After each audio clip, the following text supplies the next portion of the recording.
Cara jitu PKI mencari pengikut pada pemilihan umum.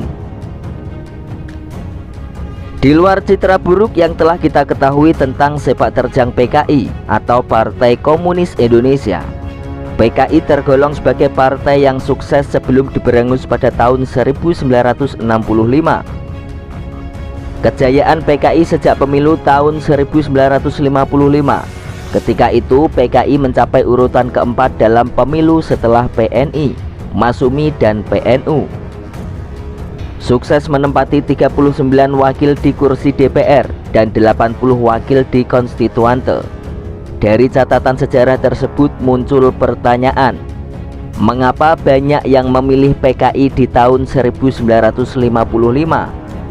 Bukankah pada tahun 1948 PKI pernah menyakiti rakyat Indonesia? Salah satu kunci pentingnya adalah kampanye PKI soal isu kemiskinan. Meski PKI dibenci setengah mati oleh kelompok-kelompok politik mayoritas di Indonesia, namun jurus jualan kemiskinannya diamalkan dengan sangat baik sampai saat ini. Tidak hanya kemiskinan di kota, tapi juga kemiskinan di desa-desa. Jika di kota ada kaum buruh, maka di desa ada kaum petani.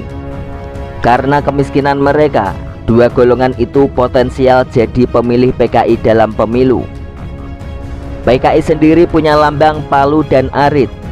Palu yang mempresentasikan kaum buruh, sedangkan arit mewakili kaum petani. Menurut Ja'far Suryo Menggolo, dalam politik perburuan era demokrasi liberal 1950-an, tahun 2015, dengan mengutip Everett Hawkins di artikel Labor in Developing Economic tahun 1962.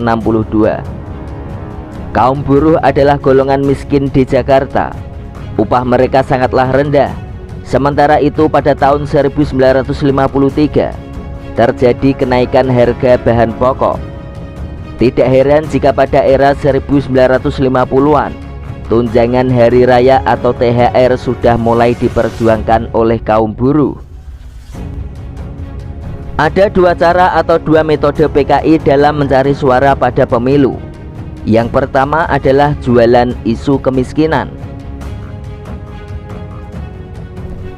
Soal desa, Hasyim Adnan dalam tulisannya membungkam deru bising drum band di Bumi Parahyangan yang dimuat dalam buku Sisanya Politik Missing tahun 2007 menyebut, biasanya PKI hanya akan berkembang di kawasan pedesaan yang mengalami kemiskinan endemik. Halaman 44. Subang dan Indramayu adalah daerah miskin yang diincar oleh PKI. Tapi tentu saja PKI tak cuma mengincar daerah miskin di Jawa Barat. Kaum tani Indonesia yang merupakan 70% daripada penduduk masih tetap berada dalam perundungan Buddha, hidup melarat dan terbelakang.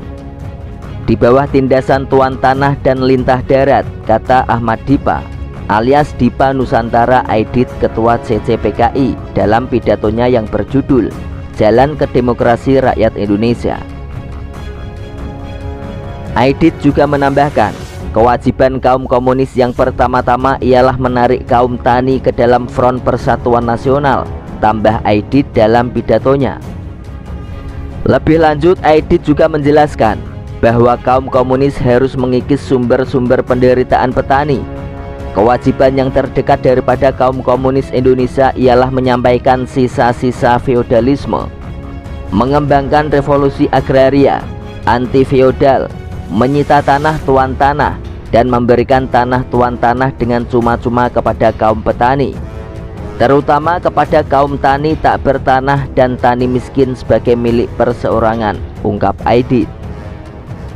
Dari sini terlihat PKI hendak melakukan bagi-bagi tanah kepada para petani di desa-desa. Harapan diingat tidak semua petani punya sawah. Banyak juga yang jadi petani penggarap bagi atau petani kaya atau tuan tanah. Sudah pasti kemiskinan semacam ini adalah lahan basah bagi PKI. Langkah pertama dalam pekerjaan di kalangan kaum tani ialah membantu perjuangan mereka untuk kebutuhan sehari-hari, untuk mendapatkan tuntutan bagi kaum petani, seruai dalam pidatonya. Seperti dicatat oleh Satrio Priyo Utomo dalam buku Aidit Marxisme Leninisme dan Revolusi Indonesia tahun 2016 halaman 119. Ada jargon tanah untuk kaum tani dari Barisan Tani Indonesia atau BTI dalam Kongres Nasional 5 tahun 1954. Semua tahu BTI terkait dengan PKI. Aidit tak lupa memberikan patokan. Menurutnya selama belum banyak kaum tani terutama yang miskin dan tak bertanah masuk ke partai dan jadi kader partai, maka itu artinya PKI belum bekerja sungguh-sungguh. Tidak hanya tahun 1955, pada tahun 1965 PKI juga konsisten dengan isu kemiskinan. Meski tidak ada rencana pemilu di periode itu, mereka gemar mengulang program partai yang dirumuskan pada tahun 1955. Semua tanah yang dimiliki oleh tuan-tuan tanah asing maupun tuan-tuan tanah Indonesia harus disita tanpa penggantian kerugian kepada kaum tani. Pertama-tama kepada kaum tani tak bertanah dan kaum tani miskin diberikan dan dibagikan tanah dengan cuma-cuma. Demikian salah satu program PKI pada tahun 1965.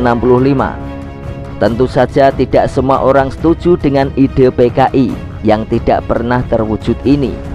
Tetapi gagasan merangkul orang susah dan orang miskin masih ditetapkan hingga saat ini. Lalu yang kedua adalah kampanye anti asing. PKI lewat mulut Aidit dalam pidato Jalan ke Demokrasi Rakyat bagi Indonesia menyebutkan, salah satu bentuk pertentangan dan permusuhan antara negara-negara imperialisme ialah perang imperialis yang membawa kemiskinan, kesengsaraan dan kematian berjuta-juta manusia. Negara imperialis era tahun 1950-an yang dianggap mengganggu bagi PKI adalah Amerika Serikat. Menurut PKI seperti ditulis DN Aidit dalam buku Revolusi Angkatan Bersenjata dan Partai Komunis atau PKI dan Auri Kedua, modal asing dari Amerika yang masuk ke Indonesia pada tahun 1952 ditaksir mencapai 350 juta dolar. PKI sendiri alergi pada perusahaan Amerika yang beroperasi di Indonesia seperti Shell, Stanvac dan Caltech. Bagi PKI itu adalah bentuk neokolonialisme Amerika di bidang ekonomi. PKI rupanya juga ingin terlihat anti asing di masa itu. Semangat anti asing dan menuduh pihak asing sebagai salah satu biang kerok masalah ekonomi masih terpelihara dan lumayan untuk jadi isu politik hingga saat ini. Seperti umumnya partai jelang pemilu, PKI juga memberi janji-janji manis ideologi, bukan jaminan utama kemenangan dalam pemilu. Lewat koran andalannya yaitu Harian Rakyat yang terbit pada tanggal 28 September 1955, sehari sebelum pemilu DPR pada tanggal 29 September 1955, PKI melempar banyak janji. Tidak tanggung-tanggung PKI memaparkan 19 janji-janji yang banyak itu ditunjukkan tidak hanya ditujukan kepada kaum buruh dan petani, tapi juga nelayan, pengusaha kecil, kaum perempuan, seniman bahkan kelompok agama. Hal terakhir terasa janggal karena PKI menawarkan kebebasan beragama, tapi bisa dilihat dari buku-buku sejarah PKI terus menyerang umat Islam dengan pergelaran lekranya. Bagi kaum beragama, memilih PKI berarti jaminan kebebasan beragama. Demikian adalah janji PKI nomor 10 pada Harian Rakyat. Tetapi pada kenyataannya, pada tahun-tahun sebelum PKI dibubarkan, PKI selalu menyerang umat Islam dengan pagelaran seni yang menyerang pilar-pilar Islam. Jadi yang paling krusial tentu saja soal kesejahteraan ekonomi. Seperti janji nomor 3, bagi kaum tani memilih PKI berarti turunnya sewa tanah tuan tanah, perbaikan upah buruh tani, pencegahan perampasan tanah kaum tani, dihapusnya Pologoro dan dihapusnya Rodi. Sementara bagi kaum nelayan dalam janji nomor 12 disebutkan, memilih PKI berarti perlindungan terhadap saingan modal monopoli, Tidak hanya kepada kaum-kaum tadi yang hingga kini masih sengsara hidupnya, para abdi negara pun tidak luput diberikan janji.